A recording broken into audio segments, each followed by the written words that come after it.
Naaresto ang dalawang individual sa isinagawang operasyon laban sa iligal na sigarilyo sa Quezon, Palawan. Patrolwoman Desiree Padilla sa balita.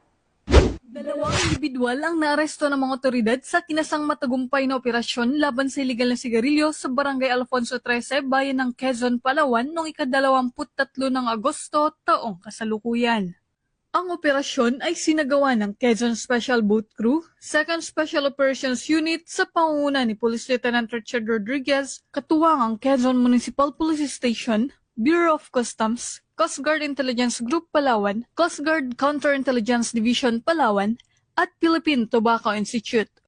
Kinasang search warrant sa may-ari ng tindahan na kung saan nadakip ang mga suspect na sina alias Omar at Payman sa nasabing operasyon. Sinampa na laban sa kanila ang kasong paglabag sa Republic Act No. 10643 o The Graphic Health Warnings Law matapos na makumpiska ang mga sigarilyong walang kaukulang babalang pangkalusugan. Naisailalim ang reklamo sa inquest proceedings noong ika-24 ng Agosto taong kasalukuyan.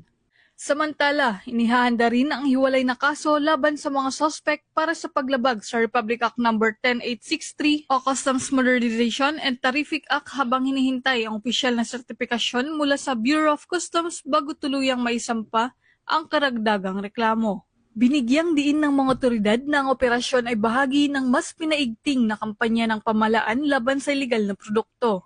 Patunay ito ng mahigpit na pagtutulungan ng iba't ibang ahensya upang matiyak na ang mga sigarilyo at iba pang kalakal ay dumaan sa tamang proseso at hindi makapinsala sa kalusugan at kapakanan ng publiko.